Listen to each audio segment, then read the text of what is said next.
Well, good morning, folks. Welcome to today's video. Today is going to be all things hardwood cuttings. And if you're wondering, what are we talking about when we talk about hardwood cuttings? We're talking about the hardwood that is dormant winter wood on plants that you can use for wintertime propagation. So today, at least to start with, we're going to be working with these little small Annabelle hydrangeas, and I'm going to show you how to propagate these. We're also going to look at some other plants like paniculata hydrangeas, figs, and elderberries, and just see what they have in common as far as wintertime hardwood propagation goes. So I hope this is helpful to you today. Now we're going to start with these Annabelles today, and I've got about 30 of these, and I just grabbed a couple of them just to demonstrate this to you, but we're going to be making a lot of cuttings today. And all you want to do is take your cuttings and, somewhere near the bottom of the cutting, and don't get hung up on the exacts of all this because it just doesn't matter. But somewhere near the bottom of your cutting, I'd go up, maybe somewhere right in there, and just cut the thing off. And look, I know that doesn't leave you a whole lot of plant, but no worries, this will bush out with 2, 3, 4 branches right down here from the bottom as soon as things start to warm up this spring. So we're not worried about this plant at all. In fact, this is just not even anything that we need to be concerned about. We'll pot this up into a bigger pot later, but that's not what we're dealing with today at all. Today, what we want to deal with is getting these cuttings. So I'm going to just take some cuttings from each of these plants here, and like I said, don't worry about exactly where you do it. Just give yourself a couple of inches there to have some room for it to branch out. You don't want to cut it all the way down to the ground level or to the soil line. You want to leave yourself some room, at least 2, 3, 4 inches, something like that. So we'll just get these out of the way and move on from there. All right, so I have one of these cuttings here, and these are relatively small cuttings. And if you're looking at a more mature Annabelle hydrangea, some of these cuttings are going to be as big around as your thumb and have 6 inches or more between these nodes. So just know that I'm working with small material, and that's fine. So what you're going to do is find your leaf nodes. This is where your leaves will actually break out of the stem. These are called leaf nodes, bud breaks. They have different names, but all it is where the leaves pop off of the actual stem. And you can see little bumps there where those are. And down here on the very bottom where I took the cutting from, they're really bunched up tight together. I want to just move just above that just a little bit. So I'm going to take this cutting from this spot, which is just above those bud breaks. So this is kind of a messy cutting. I'll see if I can make one better that you can see a little bit better than that. This is the bottom one, but this is what one of my first cuttings is going to look like. And we're going to take this little bitty cutting and we're going to stick it down into a soil medium in just a minute, and I'll show you that in a minute. And this is going to begin growing and branching out from here as the weather warms up and rooting from down below. Let me see if I can get you a better example of that. I just moved up the cutting just a few inches here, and you can see this bud break right here at my fingertip. Let's see if you can get a good look at that. You can see where those little nodes are. Now where I'm going to take my cutting, and these are really small cuttings, so I also want you to understand that you don't have to have great big mature cuttings to do this. I'm going to cut it right above that bud break. There you go. So there's you a little tiny Annabelle hydrangea hardwood cutting. You'll notice it has one node at the top and no nodes on the bottom. That's the beauty of the hydrangea. Now somebody will tell you, you can't root these without a bottom node. Well, that's coming from somebody who's never done it. You absolutely can do it this way with hydrangeas, and you can do it at a very high rate of success. It's not like, if you do it this way, 1 out of 10 are going to work. No, most of these are going to take just fine. You can't do this with most other plants, but with the hydrangea, you can. So there's an example of a little tiny Annabelle hydrangea cutting, and I'm going to just work my way up the rest of this stem and take all the others. There's the bud break right there, right below my clippers, and I will cut it right there. There's a second hardwood cutting, and then we'll just keep going up. There's another and another, and as you get out here towards the tip, you'll see that this wood out here is just dead wood. So, and that's just when you cut it, it turns brown instead of green. So, we're getting several cuttings here stacked up. Let's see, we're getting Look, in this very first one I took that's kind of rough and has got a bunch of nodes below it, that will absolutely work too. So, you know, already getting me a small pile of small cuttings here from this one plant and from one stem off of one plant, and you can see how these cuttings can really pile up in a hurry and how you can get a ton of these off of very little plant material. And I skipped ahead here just a bit and took a couple more sticks and got about 35 cuttings out of those. So the reason I did that number right now is because that happens to be the size of plug tray I'm working with. So let's get our plug tray out and fill it up with media to stick these in. Now it seems like the big question that everybody wants to know, and you know, I understand that. I used to be the same way. You know, I used to think that everything had to be exactly perfect for propagation to work, and it just doesn't. And there's 100 ways to do it, and there's just different techniques, and there's different potting media. But the reason I put this bag of Miracle Grow up here, and the yellow bag is important. Miracle Grow makes a lot of products, but people want to know, where are you going to stick those cuttings in order to make it work? Well, here's what I do. And listen, I'm not telling you this is what the experts do. I'm not telling you this is the best way to do it. I'm telling you this is what I'm doing. And I can tell you also that it absolutely works. I've stuck thousands of hydrangeas, hardwoods like this, and other plants, and it works. But I just take Miracle Grow potting soil and fill up a plug tray with it. And here's the plug tray that I'm using for this, and it's just because it's what I have. It's a little bit big, really. For these small cuttings, like a 50 count tray would probably be better, but it really doesn't matter. And I'm going to fill this up. I'm going to mix this with my pine bark, and I'm just going to do that to make the Miracle Grow go further. But you can just use pure yellow bag Miracle Grow. It's got peat in it. That's one of the things that makes it good, it makes it good for this as opposed to some of the other Miracle Grow mixes. So the yellow bag does matter. That being said, I'm going to mix this with some of my pine bark, and that just makes it go further. And I'm going to fill this tray, I'm just going to fill it up all the way basically to the top with this media. Then I'm going to take these cuttings and stick them in, and I'll just show you exactly what that looks like. All right, I've got my Miracle Grow and my pine bark all mixed up here. So now I'm going to just fill up the plug tray. Like I said, if you use a smaller plug tray, you know, your Miracle Grow, your media here is going to go a lot further, obviously, but this is a tray I've been wanting to use. I've got quite a few of them, and just want to try just a little bit of a different approach here. And anyway, this is the way that I'm going to do it. So I just kind of make sure that those are all filled up, and I just go around and just take a couple of fingers and push them down. Don't try to crush it. Just, you know, apply a couple of pounds of pressure to each cell and just push them down to settle it. That's all you're really trying to do, and then cover it again. It just doesn't take but a couple of seconds to do that. And just kind of go over it again. And listen, you can use all kinds of different media to root cuttings in, guys. You can use pure sand. If you want to use pure sand, use that. Whatever your regular potting mix is, use that. If you just want to try this out, I've rooted lots of plants just in my regular potting mix without adding anything at all to it. This is not the most complicated thing in the world to do. It's just not that hard. But what I'm doing now is I've taken this tray, and now you can see it's full, and I'm going to soak it really well just to settle all of it really, really well, and then we'll come back and do the next step. All right, now I've taken my tray. It's nice and full of potting media. It's been wet, and that's kind of settled down. I just stuck it in this tray because this thing, it's pretty heavy, and this is a little tray just to kind of make it a little stronger. It doesn't have anything to do with propagation. So then I'm going to take my little cuttings here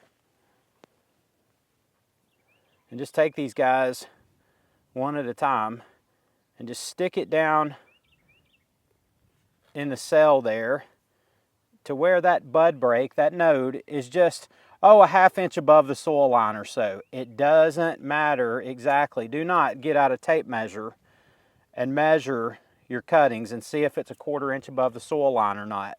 If it's right at the soil line, that's fine. It doesn't need to be touching the soil line, but if it's right at it, that's fine. If it's sticking up 1 inch, that's fine. You just don't want it sticking way up high so you have this long space between the top of your cutting and the soil media, the propagation media. You don't want that. That's just going to make a weird looking plant when it starts growing out. You don't want that. You want these things to be bushy from basically the very bottom of the plant. So just taking them one by one and sticking one per cell there. And this is a, what is it, a 32 count tray. So see, I just messed that up and stuck 2 of them in that one. They're so small, and it's easy to do that. In fact, I've messed up a couple of them, and I'm gonna have to go back and fix them. All right, there we go. I'm used to working with smaller trays than this and sticking these cuttings a lot closer to each other as a result. So I was just sticking them closer to each other than they need, and I was sticking 2 of them in some of these. That is an absolute waste to do that, and that's not gonna work at all. So 1 per cell for sure. Now if you're starting some kind of plants by seed, you know, you can always put more than 1 per cell in case one doesn't work, or, you know, whatever the case may be. You kind of have a backup in there, but that's not what you want to do with these at all. So just finish these up, 1 per cell. And then all you have to do after this is just soak the whole tray again, which I'm going to go do. So let me go soak these in really well. Let's make sure 4, 8. Yeah. All right, I got my numbers correct this time, so we're in good shape.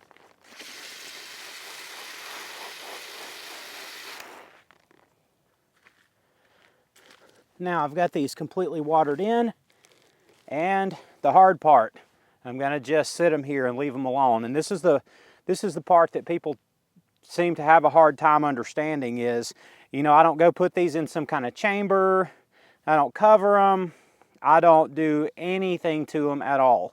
This is just a shade covering. You guys are familiar with this little area here, and I'm not going to touch these, and these are going to sit here for months. It is early February right now, and you know, the time of year to do these is anytime they're dormant. You know, for most people that's something like November through March, and I realize that varies by your area. But I like to do them, you know, on the later part of that, closer to spring. But all these are going to do is sit here, and as the weather warms up, they will begin to do their thing and form callus on the bottoms of them and make roots out of those. I don't know how it works. I just know that that's what nature does, and this works very, very, very well. So I'm not going to do a thing to them. This is an area that I keep irrigated, and you know, probably April, once the weather really warms up, they'll start getting watered every day, but they're just going to sit here and get watered with everything else. So that's all you have to do for hydrangea hardwood cuttings. Let's go have a look at a different kind of plant, the elderberry. Now I've got another plant here. These are cuttings from the elderberry, and I got these from a friend, and these are just a native plant. This is not any particular cultivar or variety of elderberry, but let me just give you a little bit of a closer look at that so you kind of understand the difference in it. Now, one thing that we're looking at here versus the Annabelle hydrangea is that you've got a node on the bottom here, and I'm leaving a node also on the top. So for these to root, this is going to be a 2-node cutting. So we'll take one of these cuttings. We won't cut it in half and use the top and the bottom. This entire thing will be the cutting. And you know, an elderberry has a very different growth habit than say a hydrangea does. So you know, we're not worried about the cutting being a little long. It's fine, no worries at all there. But this is a plant, like most plants, that need multiple nodes in order to root. Again, the hydrangea only needs 1, but it's an exception. You got a whole world of plants like the elderberry, all sorts of ornamental shrubs like Weigela or Forsythia. I can't even think of them off the top of my head. Spireas that need multiple nodes. You can even do something that roots really, really, really slow like a boxwood using multiple nodes. So, you know, crepe myrtles, and I don't have a list of what will and what won't root well as hardwood cuttings. My advice to you, if you're wondering, will this or will it not, you just need to try it. Just go get you some cuttings and do this as I'm showing you, and you tell me, you find out if they work well. All I know is it's winter and I'm not doing a whole lot else right now. Well, that's really not true. I've got a lot of potting to do and stuff, but that being said, it's worth a try in the winter. So that's what we're doing with these elderberries, and we've got a couple other varieties of hydrangeas that we're going to be doing this with, but what I want to do right now is get these elderberry cuttings stuck. Now I'm going to handle these elderberries slightly different. They're just a much bigger, thicker, heavier cutting, and just stabbing them down into compacted, not compacted, but soaked media may be a little challenging. So I have filled this up, I haven't pressed it down at all, and I haven't watered it. So it should, yes, it should make these cuttings a lot easier to stick in there. I think if I had compacted this first, that these would be hard to press down in there.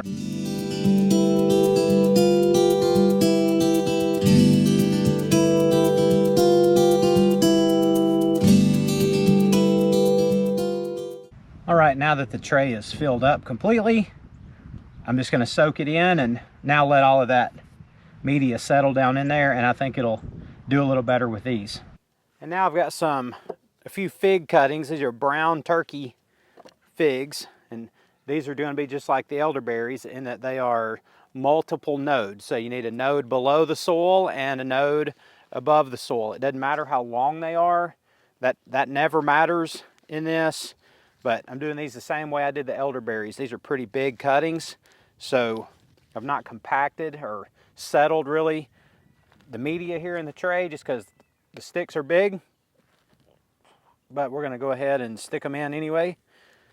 Kind of digging those out with my finger first seems to work best, and that's the thing. You do it how you have to do it.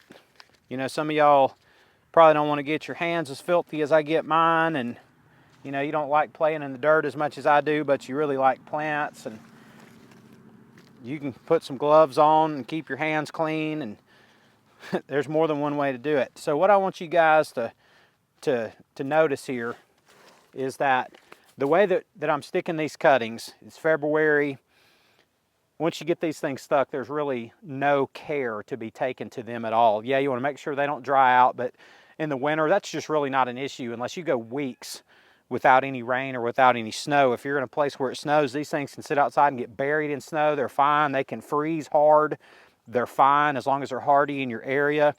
And all I'm going to do is take these, I'm going to do some other hydrangea varieties as well, and you know, probably, I don't know, a few dozen trays of these, and get my limelights involved in this as well, and get as many hardwood cuttings as I can reasonably get going this winter for spring propagation. This is all there is to it. It's really not anything that you can't do. Do it on a much smaller scale. You know, you don't have to have plug trays. You can stick these in dish pans, or you can stick them in individual little small pots or solo cups or anything. I mean, just absolutely any number of ways to do this. So don't make it harder than it is. That's kind of the main thing that I want you to hear in this. And come spring, these things are just going to start rooting and start leafing out and start growing. And you'll have higher success rates with some plants than others, but especially if you've never tried it, if you get one to root, well, that's better than you did last year. So I wish you well on it. It's not hard to do at all. Just follow some pretty simple steps. And other than that, I love y'all, and I'll see you on the next one.